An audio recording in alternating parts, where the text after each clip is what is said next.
Hola, buenas tardes, ¿cómo estás hoy? ¿Cómo te encuentras? Te saluda el pastor Miguel Rivas y te doy la bienvenida a Revelando los Secretos del Apocalipsis. Soy predicador, amigo de Dios, y en este espacio, como muchos tal vez han preguntado, estaremos continuando los temas sobre profecía bíblica. El objetivo de este podcast, el podcast número 7, es poder brindarles simplemente una serie de temas que nos permitan fortalecer nuestra fe y tal vez para aquellos que no creen en Dios, mostrarles, motivarlos para que puedan creer en aquel Dios que está dispuesto a alcanzarnos a todos, sin excepción alguna. Te invito a acompañarme en este camino de fe y esperanza, en donde juntos podremos notar la diferencia de lo que es vivir sin Dios y, por el otro lado, vivir sabiendo que Dios va con nosotros. Siendo así, es menester invitar la presencia de Dios para iniciar el podcast número 7 de esta serie. Que Dios te bendiga, separa un espacio donde quiera que estés, vamos a orar. Amado Padre, gracias Señor por el privilegio de poder tener este tiempo delicioso en su presencia. Oh Padre lindo, aquí venimos con humildad para que pueda usted establecer su verdad, la verdad de la Biblia, la verdad de la palabra suya en nuestra mente y en nuestro corazón. Cambie cada rincón, cada espacio de nuestra vida que necesite ser cambiado. Y permítanos, Señor, poder alcanzar esa preparación necesaria, sabiendo que vivimos en los últimos tiempos de este mundo. Mi Dios, alcance a cada oyente, a sus familias, a las cuales ellos representan, y permítales a ellos tener lo necesario, la comprensión necesaria de su palabra, para que puedan estar listos para aquel momento glorioso en el que usted venga por segunda vez y pueda llevarnos con usted en las nubes de los cielos. Mi Dios, le amamos y con humildad le invitamos para que usted sea nuestro maestro en esta tarde. Oramos en el precioso nombre de Jesús. Amén. Amén. Entramos ya a la segunda parte del libro de Apocalipsis, del capítulo 5 del libro de Apocalipsis, capítulo 5, versículo 1 al 4. Y como lo dijimos en el anterior podcast, en el podcast número 6, esta sección, antes de entrar a los sellos, está dividida en tres partes. Apocalipsis capítulo 4, todo el capítulo, desde el versículo 1 hasta el último versículo. Ahora, la segunda parte comprende desde el capítulo 5, versículos 1 al 4, y luego desde el versículo 5 hasta el último versículo del capítulo 5. Y esta sección pequeñita, que tenemos que analizarla, se centra en el libro, que está escrito por dentro y por fuera, sellado con 7 sellos que nadie, dice la Biblia, puede abrir. Y vemos claramente allí que su contenido está relacionado con el juicio de Dios. Vamos a la palabra de Dios, así que les invito a que cojan sus Biblias para poder darle lectura. Apocalipsis capítulo 5, versículos 1 al 4. Voy a leer la versión de Reina Valera de 1960, que es una versión que me gusta mucho porque no tiene muchas variaciones en comparación con Biblias mucho más actuales o contextualizadas. Vamos a leer Apocalipsis capítulo 5, versículos 1 al 4. Y vi en la mano derecha del que estaba sentado en el trono un libro escrito por dentro y por fuera, sellado con 7 sellos. Y vi a un ángel fuerte que pregonaba a gran voz diciendo: ¿Quién es digno de abrir el libro y desatar sus sellos? Y el verso 3 continúa diciendo: Y ninguno, ni en el cielo ni en la tierra, ni debajo de la tierra, podría abrir el libro, ni aún mirarlo. Y lloraba yo mucho, dice el apóstol, porque no se había hallado ninguno digno de abrir el libro, ni de leerlo, ni de mirarlo. Es interesante porque el ambiente de este capítulo es el mismo que el capítulo 4. Sin embargo, mientras que en el capítulo 4 vemos cómo se describe mayormente una escena que tiene como centro el trono de Dios, en este capítulo específicamente se destacan 2 elementos: el cordero y el rollo sellado o el rollo con 7 sellos. De manera muy personal, les recomiendo a todos que consideren que este 5º capítulo de Apocalipsis se estudie muy detenidamente. En otras palabras, Aquí solo estamos dando directrices, parámetros, bajo los cuales ustedes pueden regirse muy seguramente, pues la fuente que tenemos es de una exégesis muy precisa, muy correcta, muy respetuosa de las reglas que se tienen que aplicar para el análisis bíblico, ¿no? Y ustedes pueden realizar a partir de ello un estudio personal. Yo creo que es de mayor importancia para los que han de desempeñar una obra sabiendo que vivimos en tiempos finales de esa historia, en los últimos días de este mundo. Vamos al texto bíblico. El texto bíblico dice allí, desde el versículo 1, y vi en la mano derecha, y listos para el análisis bíblico. El texto comienza diciendo, como ya lo mencioné, vi en la mano derecha del que estaba sentado en el trono un libro escrito por dentro y por fuera. Vamos a ir por partes. Hay una expresión allí que el profeta Juan inicia, y vi en la mano derecha. Él visualiza esta escena y en la mano derecha dice que él ve algo del que estaba sentado allí en el trono, ve un libro. Me llama mucho la atención porque hay muchos teólogos haciendo la investigación que han sostenido que Juan obtuvo sus imágenes de este ángel o de este personaje en el centro con el libro en la mano derecha del libro de Ezequiel. Algunos dicen, Juan obtuvo esta visión del libro de Ezequiel. Por ejemplo, si nos vamos a Ezequiel capítulo 2, versículos 9 al 10, dice lo siguiente: y miré, y he aquí una mano extendida hacia mí, y en ella había un rollo de libro, y lo extendió delante de mí, y estaba escrito por delante y por detrás. Algunos teólogos, como ya lo mencioné, dicen que Juan copió del libro de Ezequiel o que Juan simplemente se dejó llevar por lo que había leído del libro de Ezequiel. Pero personalmente esto no tiene que ver, no tiene mucha trascendencia donde se encuentra el libro, pero para algunos tal vez dirán, pastor, pero en el Evangelio de Mateo, capítulo 25, dice que el Señor Jesús les dice a los que va a llevar con él, a los fieles, a los que se van a salvar, a los de su derecha les dirá, venid benditos de mi Padre, porque para ustedes está preparados el reino de los cielos. El texto bíblico dice así en el libro de Mateo, en el Evangelio de Mateo, pastor. ¿Esto tiene alguna trascendencia? Yo creo que podría haber cierta conexión, pero en temas de profecía no hay mucho foco en qué lado está este libro.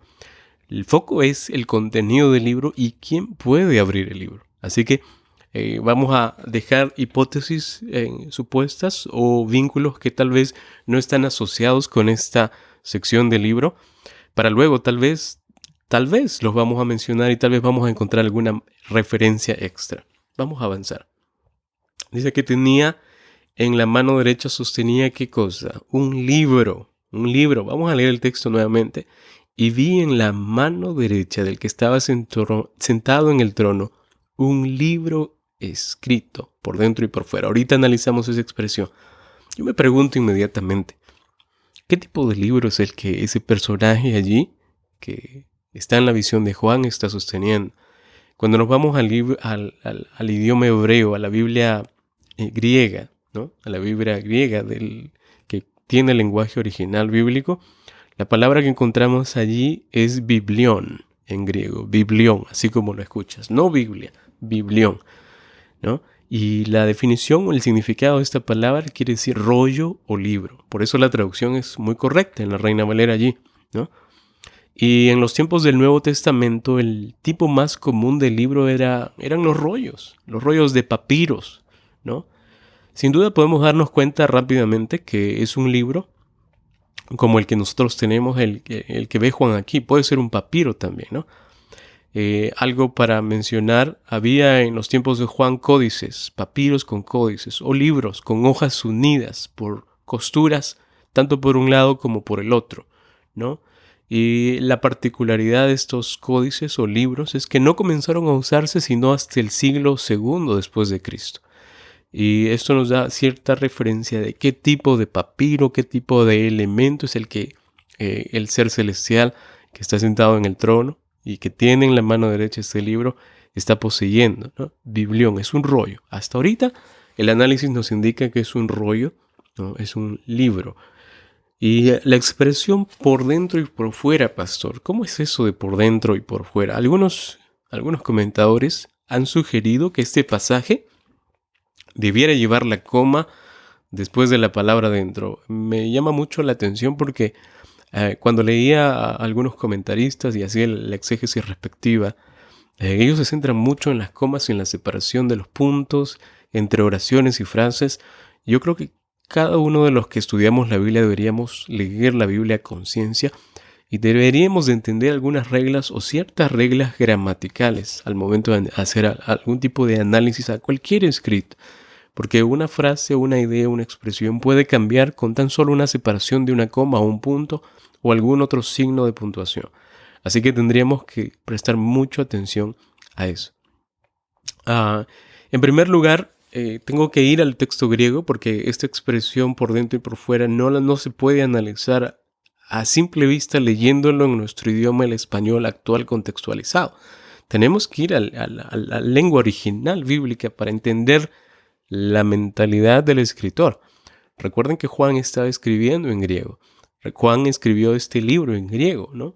Y la expresión griega que encontramos aquí por dentro y por fuera parece una frase compuesta por muchos adverbios que suenan de manera igual o similar, ¿no? Y es interesante porque esta expresión, que no la voy a leer por temas de que es muy extensa y tal vez alguno no la pueda entender y tal vez pueda crear confusión, ¿no?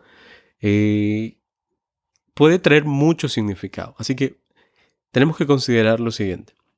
Los antiguos rollos de papiro, debido a la naturaleza del material, pocas veces, mis amados, excedían, es decir, pasaban los 10 centímetros de largo. Y normalmente estaban inscritos solo por dentro.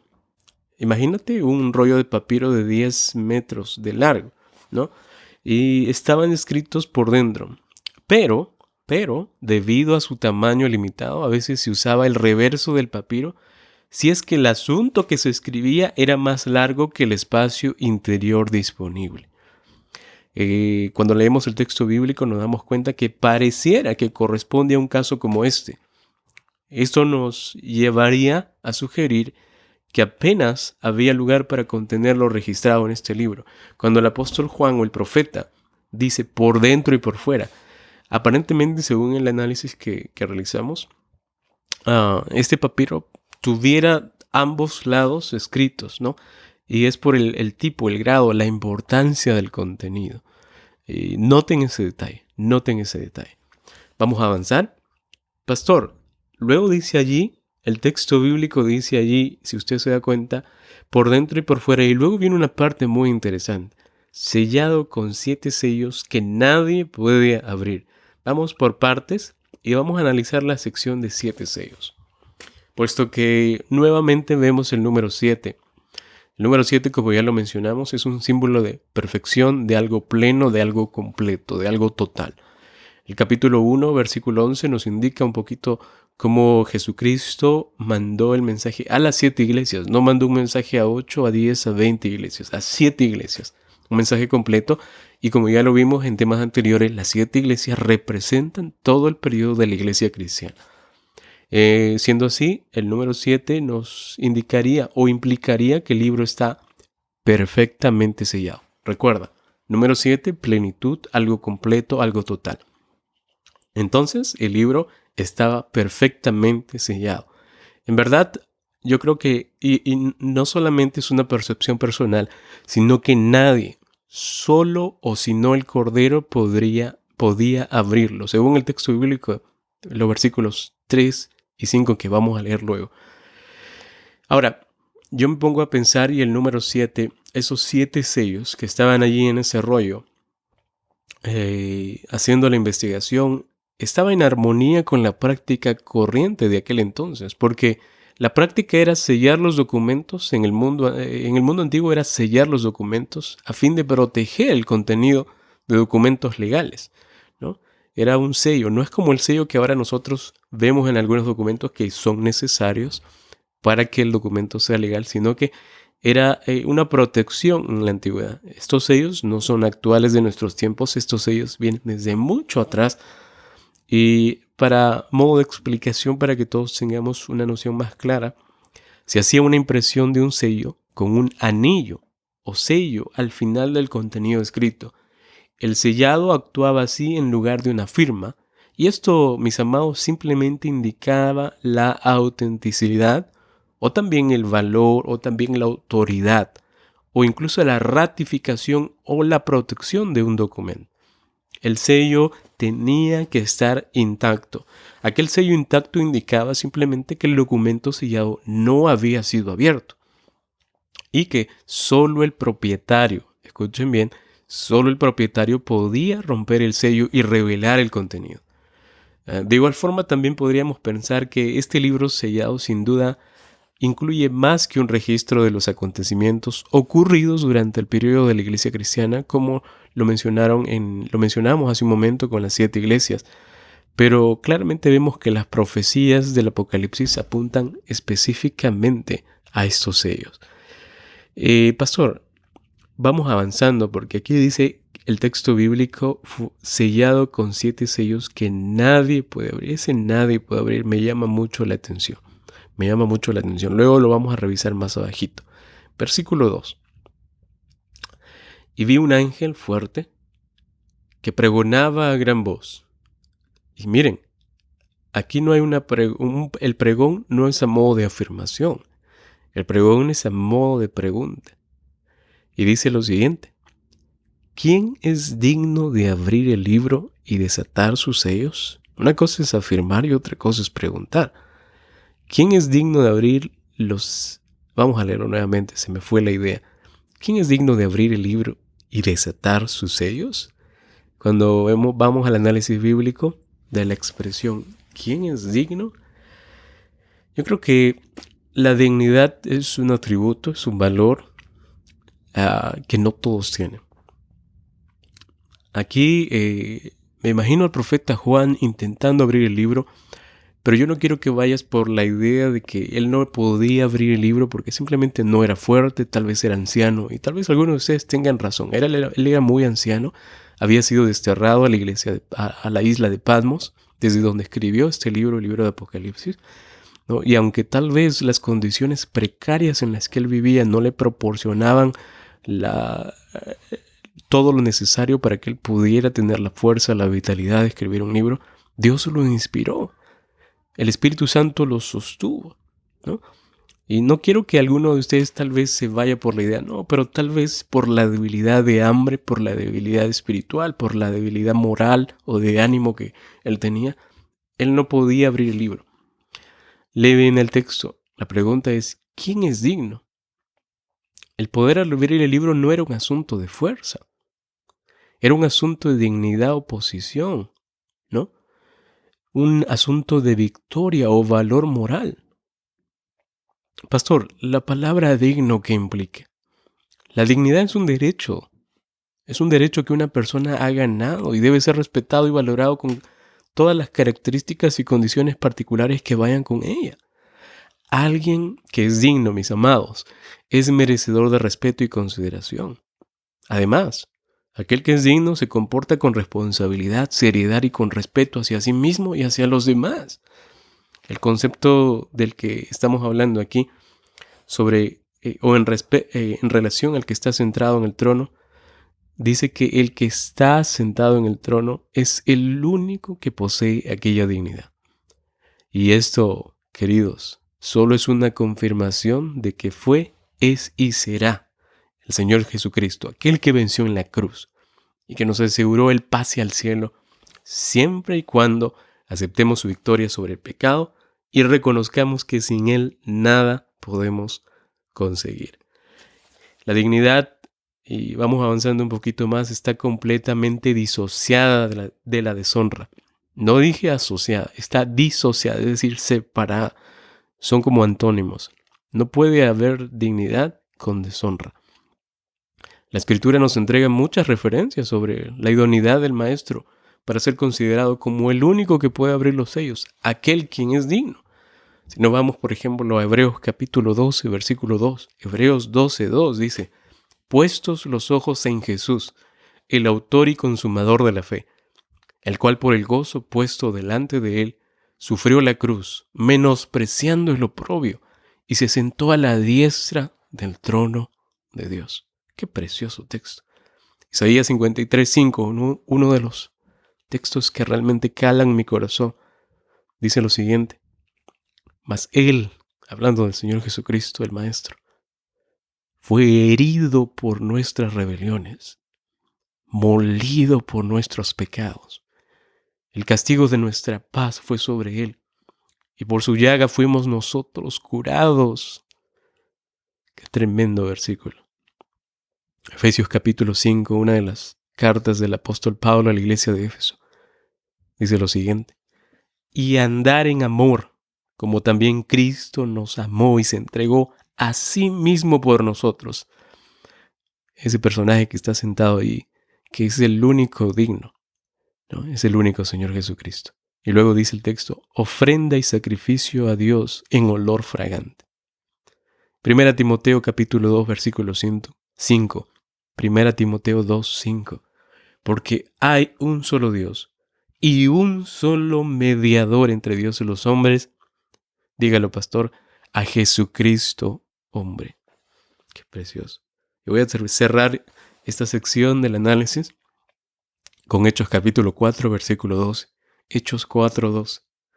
Y en ningún otro hay salvación, porque no hay otro nombre bajo el cielo dado a los hombres en que podamos ser salvos. Solo en el nombre de Jesús podemos ser salvos, mis amados. Qué preciosos textos.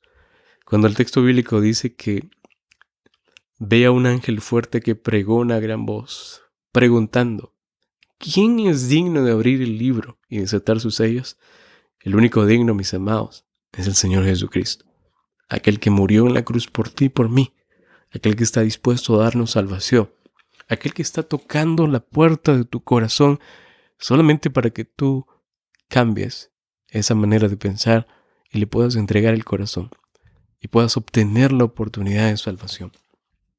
¿Quién es digno? El Señor Jesucristo. Pastor, el versículo 3 dice algo interesante. Ya sabemos ahora qué es digno, qué implica ser digno. Y el versículo 3 más o menos dice así: y ninguno, ni en el cielo ni en la tierra, ni debajo de la tierra, podía abrir el libro ni aún mirarlo. Aquí hay muchas expresiones del versículo 3 que vamos a ir analizando. Y ninguno, dice el texto bíblico. La palabra en griego es audis, o audis, algunos, que significa ni uno o ninguno. Esta corta expresión nos da a entender que la idea rebasa aún el contexto humano, es decir, nadie en todo el universo es digno. Nadie en todo el universo es digno. ¿Y por qué usted dice eso, pastor? Pues simplemente lo decimos porque el texto bíblico nos dice. Si leemos el texto bíblico y hacemos el análisis correcto, vamos a entender. Dice allí: ninguno, que dice a continuación, en el cielo. La expresión que vemos aquí, mis amados, en el griego original, siempre nos vamos al griego original, en to ourano, y lo leí en griego, en to eurano. No creo que pueda crear cierta confusión al leer esta expresión. Significa cielo o firmamento, es decir, a la expansión de los cielos que vemos con nuestros ojos que tenemos. Y es donde el Padre se encuentra. Al ir al Evangelio de Mateo, la misma palabra aparece en el capítulo 5, versículo 45. Y que al leer el texto nos lleva a entender que ni siquiera los ángeles del cielo que moran con el Creador son dignos de abrir los sellos. Por eso dice: ninguno, audes en el cielo, audeis en el cielo, en to urano. Yo me quedo impresionado cuando al analizar o al ir al lenguaje original de la Biblia, la riqueza pura de la interpretación, de acuerdo con la mente del escritor, se afirma aún más, ¿no? Algunos teólogos creen que estas palabras son un recurso literario para describir a todo el universo de Dios, ni aún en el cielo. Es decir, nadie era digno. Nadie era digno. Jesucristo fue el único pago con su vida, el único que alcanzó la victoria. No solamente murió en la cruz, sino Él resucitó. Resucitó al tercer día y venció el pecado, venció la muerte, venció la obra satánica del enemigo de Dios. ¿Para qué? Para darte, para darme, para darnos salvación. El texto bíblico, pastor, continúa diciendo más abajito. Vamos a leer el versículo 3. Estamos en el versículo 3. Ni en el cielo, ni en la tierra, ni debajo de la tierra, podía abrir el libro, ni aún mirarlo. La siguiente expresión que vamos a analizar es ni aún mirarlo. ¿Por qué no podía mirarlo? Es que Juan estaba ciego, tal vez por la visión. Juan no podía visualizar claramente por la refulgencia de luz. Tal vez algunos estén pensando. La expresión en sí, y otra vez nos vamos al análisis griego, indica como decir leerlo, ¿no? De este modo, como revelar el contenido. Se considera algo inaccesible. Para Juan era inaccesible, no le estaba permitido a nadie. Solo el que es digno podía tener acceso al libro. Y aquí vemos claramente que se cumple a la perfección lo que la Biblia mencionó mucho tiempo antes de que el profeta haya incluso nacido. Deuteronomio 29:29 dice la palabra de Dios: las cosas secretas pertenecen a Jehová nuestro Dios, mas las reveladas a nosotros. Hay otro texto que lo vamos a leer dentro de poquito, pero el primer texto simplemente nos indica que hay cosas que pertenecen a Dios, que Dios revela en su momento. Hay personas a veces que fuerzan un poquito o intentan forzar la voluntad de Dios pidiendo cierto grado de revelación de la Biblia. Pero nosotros, queridos, cuando vamos a la Biblia tenemos que ir con humildad, pidiéndole a Dios que sea Él quien decida revelar su palabra a nosotros, ¿no? Como Él lo decida, de acuerdo a su voluntad. Nosotros no podemos imponerle nada a Dios. Nadie, es más, ningún ser humano en la tierra puede imponerle algo a Dios. Somos criaturas de un Creador todopoderoso. ¿Cómo obligar a Dios a que nos revele cosas? Podemos pedirle en oración: Dios, ayúdanos. Ayúdanos a tener tu Espíritu, el Espíritu Santo, que nos ayude a revelar cosas que realmente nos produzcan gozo, nos produzcan felicidad, alegría. Hay otro texto de 1 Corintios. El apóstol Pablo menciona a la iglesia de Corinto, capítulo 2, versículo 10. Y el Espíritu todo lo escudriña, aún lo profundo de Dios. Y Él es el mismo Espíritu que introdujo a Juan en la visión del capítulo 4, versículo 2. Qué precioso. Cómo podemos ver la armonía bíblica y la perfección de la armonía bíblica cuando se hace una correcta exégesis. Pastor, vamos a saltar al versículo 4 porque esta sección, la segunda parte, es muy interesante. Antes de pasar al capítulo, a los versículos siguientes. Versículo 4 del capítulo 5 dice lo siguiente: y lloraba yo mucho, porque no se había hallado a ninguno digno de abrir el libro, ni de leerlo, ni de mirarlo. Aquí ya analizamos algunas expresiones, no muchas, algunas expresiones. Y aquí no es tan complicado de entender. Pero me voy a centrar en la expresión que Juan inicia ese versículo. Lloraba yo mucho, dice la expresión. Yo me pregunto cuánta profunda tristeza, angustia o cualquier otro sentimiento puede haber sido aquel que invadió el profeta. Aquí sus palabras reflejan una intensa reacción emotiva, ¿no? Y esto debido simplemente al drama que pasaba ante sus ojos. Cuando yo me pongo a pensar en Juan y digo, ¿qué tal privilegio de aquel profeta que recibió la visión de nuestro Dios, que recibió aquella visión que todo el mundo está expectando? Nadie en ese momento era digno. Pero me impresiona mucho cómo Dios muestra a sus profetas de la manera más apropiada su profecía. Vamos a cerrar aquí. Yo sé que es tal vez una sección muy pequeñita, pero vamos a tomar el tiempo para analizar la segunda sección del capítulo 5 el otro año, dentro de unos cuantos días más. Así que yo quiero aprovechar este tiempo agradeciendo a Dios por este espacio cortito que nos ha dado en esta radio maravillosa, VT Radio Universal. Y antes de orar y agradecerle por su palabra y este análisis, quiero agradecerte a ti que nos escuchas y gracias a ti también por compartir este podcast. Recuerda, una vez más, y siempre lo voy a fomentar cuando tú compartes algo que tenga que ver con la palabra de Dios a otros. Tú compartes esperanza y te conviertes en un instrumento de Dios. Comparte este podcast. Este servidor aquí te lo pide con humildad. Compártelo para que otras personas también puedan ser alcanzados. No es tan difícil, tal vez copiar y pegar el link. Compártelo con tu familia, con tus amigos y donde quiera que te encuentres. Este podcast puede hacer de bendición para otros. De igual forma quería desearles un nuevo año diferente, un nuevo año con la presencia de Dios en sus vidas. A todos ustedes instarles a que puedan buscar a Dios en oración. Él siempre, mis amados, está dispuesto a encontrarnos, está dispuesto a alcanzarte y sea cual sea tu problema, está dispuesto a bendecirte, a ayudarte, a mostrarte su presencia, a tocar el hombro y decirte, ¿sabes qué? Aquí estoy, no te he dejado. Gracias a aquellos que están fieles a la radio y los que escuchan las transmisiones de esta radio, bendición para otros también, donde quiera que se encuentren, que Dios los bendiga a todos ustedes. Y siendo así, vamos antes ya de iniciar este nuevo año a despedir este último podcast del año y volvemos el siguiente año en este mismo día, el día domingo del siguiente año, con el siguiente podcast, el podcast número 8. Les invito a orar donde quiera que estén allí.